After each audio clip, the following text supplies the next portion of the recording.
living in an RV, Chuck, internet can be my biggest challenge, even though I've noticed that many times I have better internet than people that are in a real house because I've put this Starlink from Elon Musk on my roof. And if I'm in satellite connection, I've got speeds that'll blow most people away. Wow. So pretty good. The only thing is I'm in an RV, so hopefully they won't be cutting grass or doing anything around us. And anyway, we'll make do with that. And it's just part of my story. If you are asking questions about how I live, he's in an RV. We're going to jump right into it pretty much because that blows me away. Because Tim, you are a strategist, a strategic coach. You're an author, you're an entrepreneur, you're a guy that's run $1 million businesses, and then all of a sudden housing market stuff crashed in 2008, and then it's in your bio it says that by the time 2013 rolled around, you and your wife found yourselves homeless. Yep. Living in an RV, and you still are. No. And then we started making a lot more money, and we just said, we kind of like this homeless thing. Well, it's actually pretty good. It's this is like you're living, I can't call it just the American dream. You're living the dream to a lot of people. And I hear your story, and I'm going to hear your story, and I think to myself, what am I doing, tied down to this house with a mortgage and a yard, and I'm going, man, it's raining today. I can't mow the lawn. I want to take off and go someplace. You're on wheels. I haven't cut grass and I don't know when. I can't tell you when I've paid a power bill, water bill, any of that stuff. Yeah, there's a lot of stuff if you want to have fun with that. Forgive me if I'm going to put this the wrong way, Tim, but you've really gone from success, and for the lack of calling it whatever, I'm going to say from success to failure. Oh, hold it. Let me change that. You've gone from riches to failure to success, because you and your wife, you're successful now. So can I ask, how did this come about that you ran multi-million-dollar companies and then you found yourself down and out? Well, one of the things that's been kind of a theme of all that I've done recently is something that I've coined redefining success. And Chuck, the thing that's fascinating to me is how the word success gets thrown around in our culture. And I think what many people do, number one, they use measurements. And let's just go ahead and put some of the measurements out in our culture. What kind of car do you drive? What kind of house you live in? How much money's in your bank account? What's your title? What clothes do you wear? I mean, we could look at all types of things. How many followers do you have? All these things that we use to measure success. And I'm not saying that any of those things are bad per se. I think my thesis or my theory is it's not a good measure of success. They're just some measurements and some things that we look at. And the story, the way my story goes, of course, we, looked really successful. And many people would say we were, because we lived in a big house and had businesses that conservatively would have been 7-figure businesses. And they were all in the real estate arena. That was leading into 2008. And all of a sudden found ourselves, I kind of always thought I was a decently smart guy, reasonably good in business, Chuck. And then all of a sudden you're looking around going, I don't know what to do here. Everything seems to be working against the efforts that I'm putting forth. And so by 2013, we were bankrupt, homeless, asked to move out of our big country club, golf course house that we lived in. And so we put a few things in storage and put a couple things in a old Honda van. And my wife and I just lived out of a Honda van for some time and traveled. And that was really the lifestyle that we started. And it was really odd about it, Chuck, because a lot of people would say, oh, wow, so were you homeless? We use the word nomad, and I don't know if there was something mental about that. I don't know if it just made us feel better. I don't know if that programmed us, because being a nomad does have a different connotation than actually being homeless. And we found ourselves traveling. We didn't have financial resources. Many times we had zero in our bank accounts. But yet we spent 9 months in Australia, New Zealand. We ended up traveling all over North America and spent time in places like Tahoe and Southern California. And so that kind of led to the mid 2000 teens where we attended a Bible school for a couple of years up in the Rocky Mountains. And when we got finished with that, Chuck, my wife, we're kind of praying people. So, if someone's got a spiritual background, maybe they can appreciate that. We'd been kind of praying, saying, what do we need? What do we do next? We've actually now started to have a good bit of financial resources coming in. And my wife, who's very prayerful, great woman. She came out of the shower or the bedroom one day after she was getting dressed and said, I was just spending some time in prayer, and I think we're supposed to travel again, but we're supposed to get an RV. And Chuck, the funny story is for anybody that's married, especially that's been married like close to 34 years like me, men, this is a man tip. Sometimes you open your mouth, sometimes you just keep it shut and do your best to have like the stoic look on your face. So I just kind of sat there and I kind of tried to have the blankest look on my face I could. And I just said, because the joke is I couldn't even spell RV. I never camped. I was never an outdoorsy type. I would be really, indoorsy would be my description. Yeah. I grew up in the Atlanta area, Chuck. But anyway, so a couple months later, we had bought an RV sight unseen down in Florida, went down, picked it up, drove it across the state to a friend's house we were going to be staying at and watching, and we gutted it and rebuilt the insides of it over the next month or two. A few months later, at the end of 2018, early 2019, we moved in. And since that time, we've been living full-time, traveling, working, doing our thing in our RV, which I'm right now in the passenger seat of, which is my office. I want to make a comment because you are so right in that the negative connotation of homeless versus nomad is different. Homeless is like you didn't have that choice and I'm a victim sort of thing. And the nomad to me sounds like this is my choice, that I've chosen to live this style and this is what I do. It's funny how these words, even if we know it, it makes us act and react, and other people react differently. Yeah, the cool thing about that too, Chuck, and this is a behind the story kind of a thing also. I think it's powerful when we look at what we call ourselves when we look in the mirror. And you use that word victim. And I think we have to be really careful putting people in groups. We know that our culture does it and it gets really ugly, political, financial, sexual, all these things people do, skin color, all those things. We group people. I don't think that's how we shouldn't do that at all. We shouldn't even do it. That's not good. However, what you brought up is very interesting. There is a very distinct difference between a victim and a victor, because you look in the mirror and you see something totally different. And while we were in bad shape, I mean, it was not good financially. My pride was as low as it could be. I probably dealt with a lot of shame because of, where we were in business, what I was putting my family through, all those type things.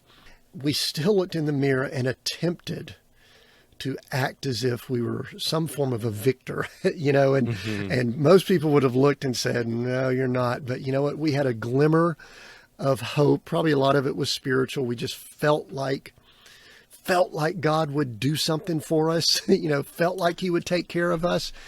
And you know what? Over time he did. And we are now, this is just kind of the up down story, better off financially without going into details. But if you want to measure bank accounts and stuff like that, we're better off financially. I do not own real estate. I don't have real estate. I'm not against it.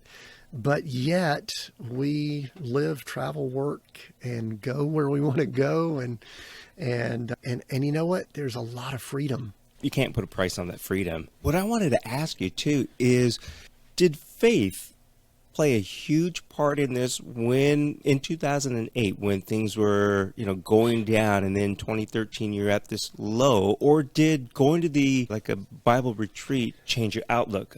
I guess what I'm getting at is, has that faith of yours always been there and been every bit as strong? And is that what helped you get through this? Yeah. All right, Chuck, that's a great question. And I think the best way to describe it is our lives are a journey. They're not an event. And so I go back to, my faith walk when I was growing up. I would pop in and out of a church every once in a while, but truthfully it didn't take. You know what I mean? There wasn't a lot of depth there. And, probably when I was growing up in school, I was following some girls that went to church and stuff like that. I'm sorry if, everybody else is going, I can't believe he's that way. No, that's just the way I was. But after I got married, I did become what I term a follower of Christ, follower of Jesus. And I think this is relevant for whatever faith people are listening in. That's not the point of the story here. So that faith was, I was a follower of Christ and I was growing, I was maturing. But Chuck, this is the thing that's really powerful about it. I think one of the biggest challenges that we have is we segment our lives. We segment them. We have our work life. We have our friends. We have our faith. We have our finances. We have our hobbies. We have all types of things. And so while I was pretty strong in my faith, and I think I was mature and growing and all of that, because I had a certain degree of, and this is the word I'm going to use, is pretty strong, arrogance related to my business ability.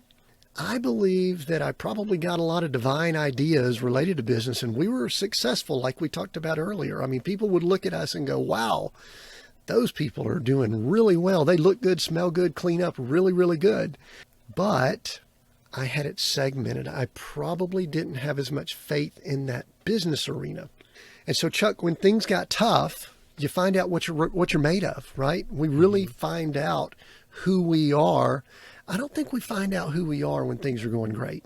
I mean, some people may. I think when people get an abundance of money or financial resources, we kind of find out where their heart is. But you really find out where people are when things get tight.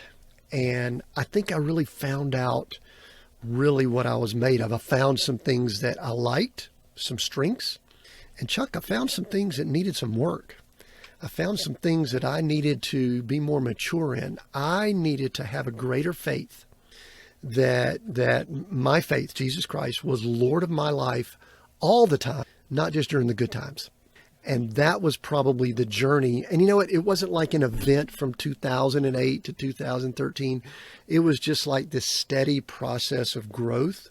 And, I never, a lot of people, when things happen like that, Chuck, they blame God or they blame people. They get in that mode that you talked about earlier. They become a victim, and a victim is looking for someone to blame. And I did look in the mirror and I blamed myself. I looked at it. '08. I know a lot of people went through tough times in '08. I wasn't the only one, but I was like going, okay, how could I have restructured this differently? I had some business partners that maybe I didn't do what I should have done. Maybe they didn't do what they should have done. It doesn't matter. And so I think the question or the answer, Chuck, is my wife and I wouldn't wish the journey we've been on anyone else, but we're so thankful that we went on it because we are now better people. We've grown into, I think I needed more humility and needed to knock off some of that arrogance and stuff. And she just needed me to be more humble. This is actually a perfect time for me to throw in there that you are a podcaster as well. And you podcast from the road. Seek, Go, Create is the name of your podcast, correct? Yes, that's correct. And then you are also, we mentioned at the top of the show that you are an author and you've got a book called Coach. And I can't remember the subtitles or the subheading. But well, the subtitle fits right in with what we've been discussing. The title of the book is Coach, and it is a novel. It's Coach, A Story of Success Redefined. There it and is. Really the subtitle of the podcast is that we redefine success in leadership, business, and in ministry. And Chuck, that's really been a theme of almost everything I've done since we've gone through the process that we've gone through.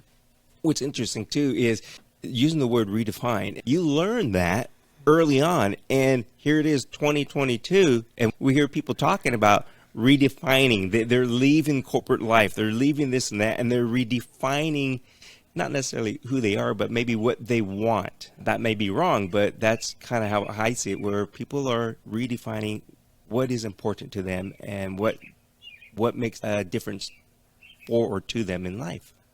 Yeah, that's You were ahead of the curve. well, it's a great question. Actually, it kind of fits into a theory that I have, and maybe you can help me out with this because I think it plays into the theme and the plot of my book. I notice it in almost every podcast interview I do. My guess is that you observe this also with Behind the Story. And here's the theory. So tell me what you think about it. The listener can kind of chime in too. I believe that we will go through change during the course of our lives. We're growing into whoever or whatever we were created to be. And that's not a faith type thing. I just think we're growing. I've got a 2-year-old granddaughter that's in the back of the RV. Let's hope she stays napping during this time. And you know what? She is not who she is going to be right now. Now, she's got growth and things like that. We're the same way. And so Chuck, my theory is this: there's 2 ways that we experience significant change in our lives. The way number 1 is we set a goal, we have a desire, a strong will or whatever, and we put an action plan in place. We're diligent, we move forward, we develop habits so that we can make that change. So that's number 1. And that's a really good way to make change in our life. The second way we make change is a catalytic event occurs and we are forced to change. And so what you just brought up is powerful because 2008 for me, that was a catalytic event. I mean, I'm a coach. I've always been a business guy, leadership guy. And I would like to think that I would do number 1 instead of that second option. The big change in my life occurred. Economy went down, lost businesses, became homeless, went through bankruptcy, ugly, ugly stuff. Well, what you just brought up in March of 2020, I think around the world, people were forced. They had a catalytic event that forced people to evaluate, what am I created for?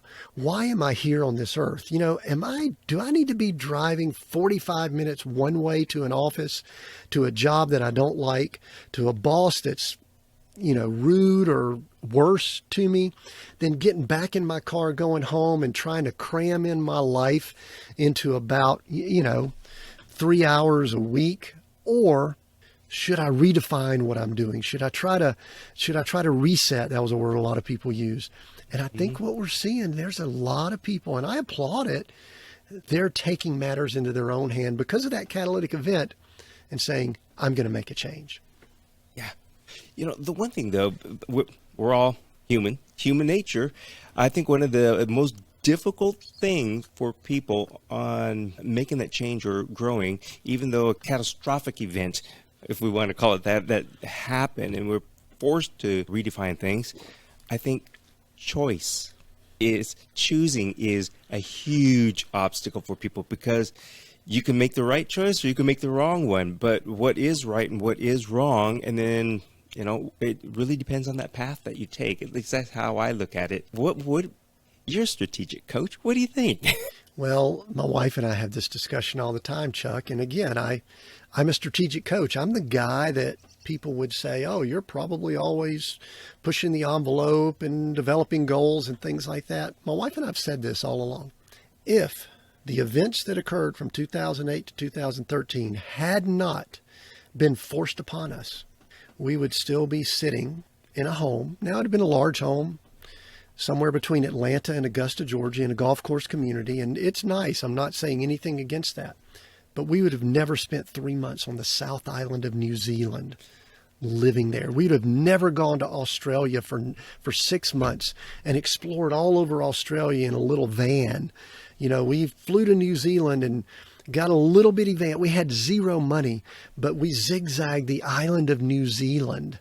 And the birth of my book, the idea for the book came when we were in the middle of the North Island of New Zealand, Chuck, in what's called Tongariro National Park.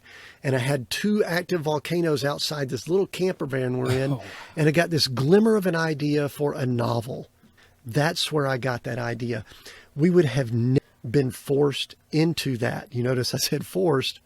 Had we not gone through the events, I would be living what I believe would be a comfortable life. I think Thoreau says, is it a life of quiet desperation? I don't know. But, until we live another life, it's hard to know that we're not fulfilling things in the life that we're in. Yeah. Let's say that nothing happened and everything was going and you still had your business. Do you think, or were you happy, or do you think, was there something in your gut that said, I need change? Or like you said earlier, would you have just stayed right there, around the Augusta, Georgia area, golf course community, living the life, as some would say? Yeah, I would have had a successful life by the measurement that our culture and society measure success. Now, would it have been me optimizing my life? And I don't even know if I'm living the optimized life now, but I can say with 100% confidence that my life is more optimal. It's simpler. It's more intentional today than it was at that time. Now, I don't want to go through what I've been through again. Let me just go ahead and say that right up front. I'm not a masochist. I'm not looking for pain and, to feel like my insides are just being churned in and out. I'm not trying to say it's easy, but we don't know the answer to that, Chuck. But I do think this goes back to the strategic coach question. And I do think it's good to have someone that you could bounce these things off of. I think you need to be asking yourself, are we living with all the information we have, to the fullest potential, the life that we should be living? And I would venture to say that most of us would probably say no, but we're probably okay with, 80%, 80-20 or something like that. Mm-hmm. But if we never at least push a little bit, Chuck, it's interesting. I've had people ask me all the time, they say, oh, you're living in an RV and, what's the best place to travel and where should I travel and all that? I go, well, I could list out all types of places that are absolutely, my wife and I call them how great thou art places. We, that old gospel, not gospel song, but the hymn, how great thou art. I mean, you look at it and you just go, wow, how majestic, how incredible. But one thing I tell people, if you feel as if you're a little bit, stodgy or kind of locked in, maybe you need to stretch a little bit, maybe move around a little bit, especially for those in America. This is like a given. Do this sometime over the next few months, depending on when you're listening to this. Find the national park that's closest to you. And hopefully you could go via car and you won't have to get on an airplane, but take a friend, take your significant other, take children, whatever, load up and go visit your national park. Because if you haven't, then I can tell you that that's almost a crime. You need to be visiting our national parks. And you know what? It just kind of gets you out, yeah. Especially for those folks listening in the cities. We have found that it nourishes our soul, Chuck. And listen, we love some of the cities, especially throughout the world, but definitely our country. But boy, we've got some beautiful country out there. And some people just need to get out and go see it. You're absolutely right. My younger sister and I, we just finished a 1,600-mile drive all throughout New Mexico. And it felt good to reconnect. Some might... Well, you made that suggestion. Find the nearest national forest, a park to go to, drive there, camp if you can. We went to the White Sands. Beautiful. Desert can be beautiful. Trees can be beautiful. Rocks can be beautiful. It's so different other than what I think 90% of, at least in America, 90% of the people are so used to, and that's what's within 2.5 miles of their home or their driving distance of however far or long it takes to get to work, and that's it. So you're so right. I also want to touch on your podcast, because you've done a lot of podcasts and you've been doing it for 4 years, maybe. I'm not for sure. I think it's getting close. We started I remember we were on the Oregon coast The first episode I recorded, Chuck, I was 20 feet from Coos Bay on the coast of Oregon, sitting in this seat I'm in right now. I could actually see the water from where I was. So it was right around the summer of 2019. I think August of 2019 is when we started, and we're 160 or 70 episodes in. So yeah, I'm enjoying it. This is fun, isn't it? It is. It's a great thing for folks like us to do, but it's a wonderful thing for people to listen to or watch, because you're providing a lot of information, and I would also say motivation, because what you're saying is even getting the juices in me going and flowing, and I'm thinking, all right, when am I going to do my exit from this world and get out there and enjoy? And it's not necessarily, I don't know how to say it, but like you said, you just want to live up to whatever potential that you can, or do your best to get there. Yeah, and it doesn't have to be making $1 million. I think, like you said, redefining success, there is a difference. $1,000 a month might be great for somebody, where somebody else has $100,000. So, and living in an RV versus living in a golf community. Yeah, and so the weird thing about that, Chuck, is, I'm gonna press on you just a little bit. We have to be careful putting dollar amounts. My wife and I have been amazed at how, and this is not the intent for why we live the way we live, but we're amazed at how inexpensive portions of what we do are. I mean, listen, we still eat and we still put fuel in the vehicle. And for anyone listening, depending on when they're listening, that fuel is getting real expensive, and so is the food. However, I mean, it is regularly that we stay places that it is really close to nothing to live for, a few weeks, a month. Now, we could also go places, that place on the coast of Oregon, it was probably about 2,000 plus for that month, but we were on the coast of Oregon, So, yes. So yeah, I mean, I think we have to be careful even putting dollar amounts with that, because sometimes we think, oh, I need X amount to live a certain way. And I guess what I'm saying is that no, you may not. It could be just an adjustment, and you go, I've got friends right now that live down in Mexico, and they've told me how much it costs for them to live where they are, and they're near the water, and it's tropical, near the, and I'm going, wow, so you don't really need a lot of money to live a pretty nice lifestyle. They go, no. I went, wow, okay, that shifts my mind a little bit. Yeah, I mean, you're right about that. It is getting more expensive, and it's definitely an adjustment if you want to either live off the grid or travel or reduce your workload or hours or anything like that. Because, again, when I did this little, we'll call it a road trip with my sister, we had budgeted a certain amount of money for food. We didn't even hit that budget because we found ourselves finding alternatives, whether we were forced to because of the late hours and driving or just the excitement of being on the road. But we were still nourished and we still ate, but we didn't hit our food budget. So yeah, it's an adjustment, and you can do it. Yeah. I think the cool thing about it, and this is maybe the lesson I would love for people to get, is just picture and imagine just some things being different. And I think the thing that I really get discouraged by, Chuck, is, and I believe it's a theme of what you do here too, is people that feel locked in, out of control, constrained or burdened by where they are and what they're doing and who they're around and things like that. I think I would love for them to just believe that they could do something different. They might be able to live somewhere different. They might be able to live a totally different way.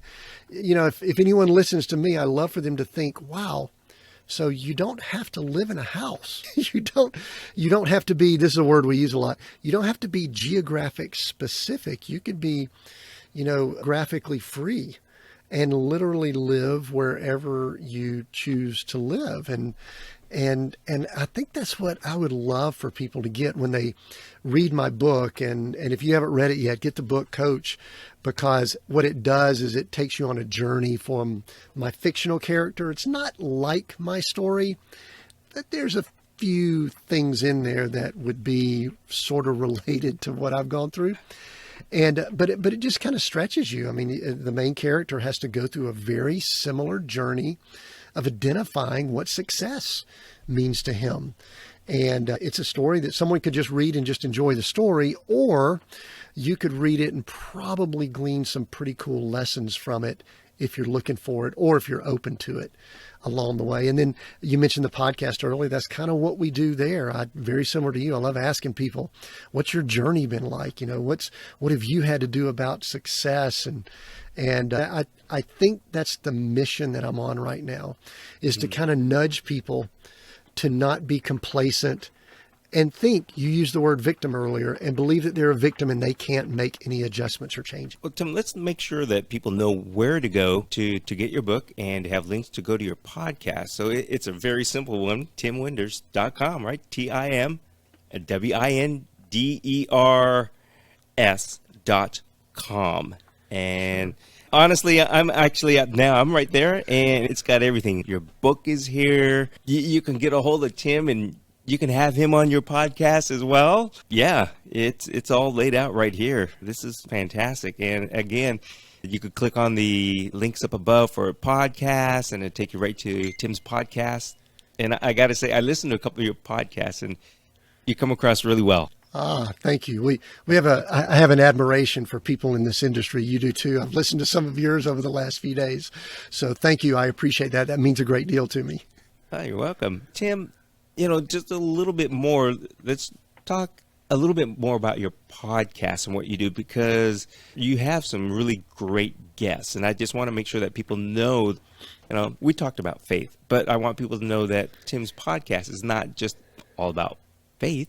There are lessons learned, interesting facts, all kinds of stuff. So, yeah, I think we all, and I know you do the same, Chuck, we bring people that do these longer form interviews, we bring ourselves and we kind of throw our hearts into these microphones, and we can't leave off parts of who we are when you have conversations like this. I think if we were to do a 5-10 minute you could kind of, I don't want to say fake it, that's not a good word, but you could put on a good show for a few minutes, but you can't do that in 30 minutes or 45, or however long we've talked. And we do right at an hour interviews. I try to keep them under an hour. Sometimes they go a little bit longer.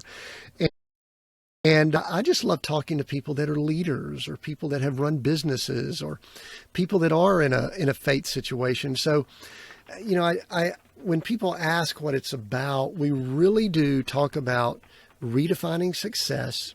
And there's 3 pillars that I think we really tie together. Sometimes we lean more to one of these than the other, but leadership, business, and ministry. Leadership, business, and ministry. And so there may be an episode that you listen to that's heavy on leadership, because I've interviewed a guy that worked in the Nixon White House. That's leadership guy, been around, Warren Rustin. He's been around forever in politics, leadership powerhouse. And we talked mostly leadership. We had a little bit of faith and all, but it was mostly leadership. And then, Chuck, we also had one of the original 6 founders of Netflix, who's a good friend of mine out of Silicon Valley. And let me tell you, we had a powerful conversation about business with a little bit of leadership. And then I've talked to people that have a background in ministry. I had an excellent conversation with a pastor out of New England recently. And you know what? We talked a lot about faith. We did talk a lot about that ministry and faith component, but we had a little bit of leadership tied in because he's a leader of his organization. So it's really hard for me, just like I know it is you and what you do, to kind of say, we only talk about X. We really bring those 3 together. And I'd love anybody listening in to jump over like you've done and listen in and join us over there, because we have great conversations just like you're having here at Behind the Storm. You heard it from Tim. I mean, definitely go to his website, go and listen to his podcast. I like putting it this way. We all have a little bit of voyeurism in us. So we like to kind of listen in on people. And I mean, we got to be truthful. That's kind of true. It's, somebody sitting next to you, they're talking, you accidentally overhear the conversation, you kind of open up to it. So yeah, that's what is really great about this podcast and Tim's podcast, is just the conversation that we have. Tim, I want to ask you before we wrap up, do you do any, and I didn't look, But do you do any type of ministry work from the road? And do you do any type of live broadcasting or pre-recorded ministry work? Yeah, thank you for asking that. We do. Our family owns a 501c3 foundation, and the primary mission of our foundation is to advance the kingdom of God, which is sort of vague, but what it allows us to do is a lot of the things that I do and other people in our family. We have grown children, 2 grown children and now 2 grandkids. It allows us to assist and help ministries in growing and doing whatever their mission is. And currently we work with I think we have 8 what we call clients within our foundation, our 501c3 ministry, that we are helping them, either coaching or providing some resources. Some of it's financial and some of it's just helping them do what they're called to do. And we do that virtually. Now, what's interesting, Chuck, is that's really the same thing that I do with my for-profit business, is that I work with executive teams or leadership teams in helping them fulfill their mission or their goal in life. And so I'm able to do all of that from the road now because I was doing it from the road before COVID hit. It just kind of like, wow, okay, everybody else is on Zoom now. I've been on Zoom for a while. And so, yeah. And the cool thing about it, Chuck, and maybe this is kind of casting a vision for some people out there. It's my wife and I and our 2 grown children. We've got our daughter's 30. She might be 31. I hope I got that right. And then our son's 28. And oddly enough, our son lives in his RV and travels too. That's what he does. He's up somewhere in Wyoming right now, and he's a photographer, and all these companies come to him wanting him to share their product because he takes pictures and images and all of that. And so, but we're the board members, and so we work in that project together. So even though our family is somewhat scattered, we do come together, regularly and meet up. We've got this project that's our ministry that we work on together. All right. Tim, thank you very much. This is, again, it's been enlightening, and it's given me food for thought. Thanks for listening to my conversation with Tim Winders. And remember, go to his podcast at www.timwinders.com.